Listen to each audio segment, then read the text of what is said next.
تو عبداللہ بن مسعود رضی اللہ تعالیٰ عنہ نے اس عمل کو دیکھا.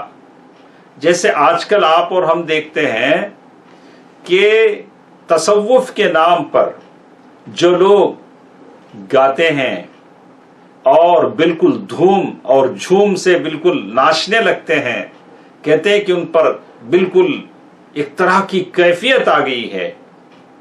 یہ کیا سنت میں داخل ہے؟ کسی صحابی کی یہ کیفیت ہوئی تھی رضی اللہ عنہ؟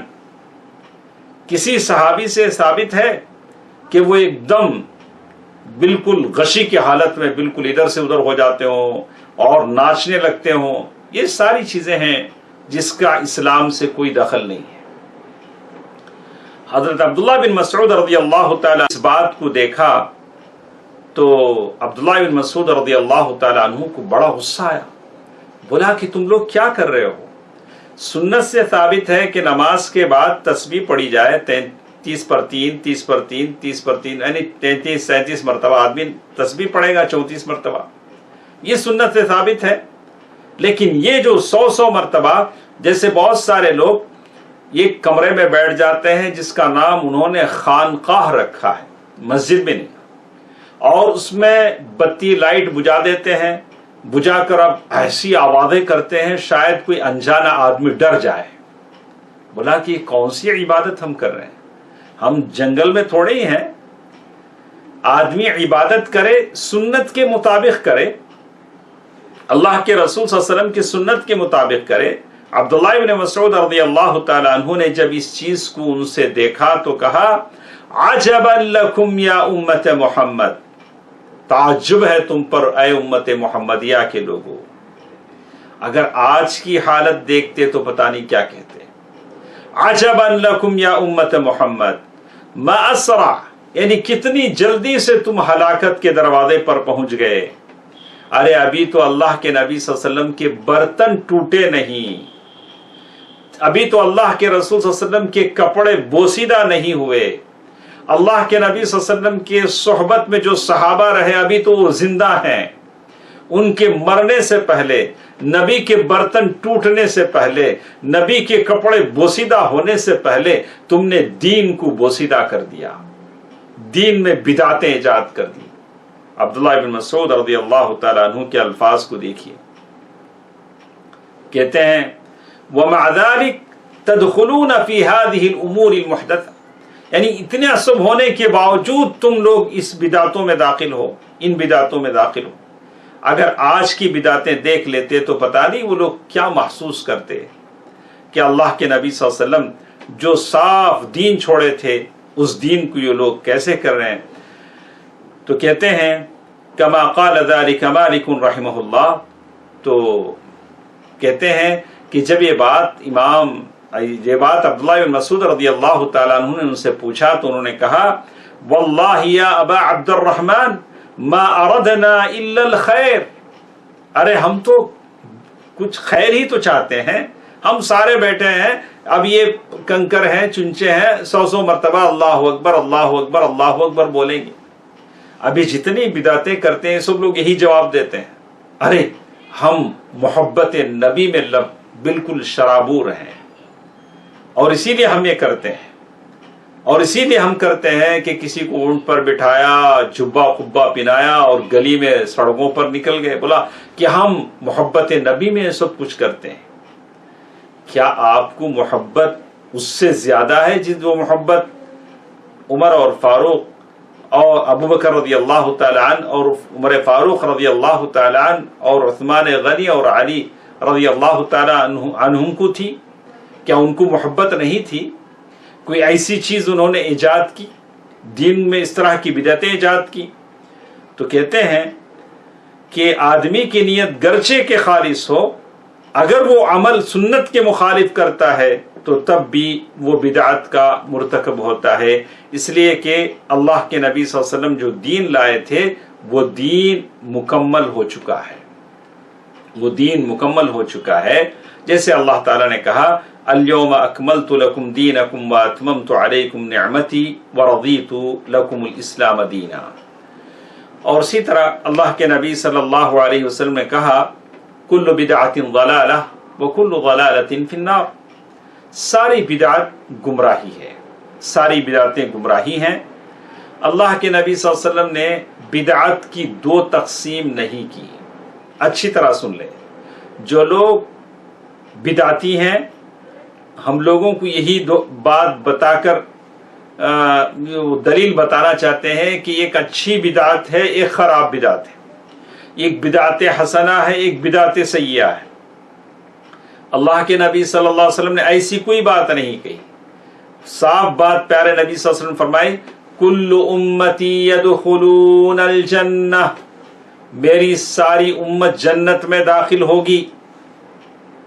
تو فہذا الامر لیس علی عمومی، کہتے ہیں کہ یہ جو اللہ کے رسول صلی اللہ علیہ وسلم نے کہا کل امتی، میری ساری امت جنت میں داخل ہوگی، یہ عام نہیں ہے۔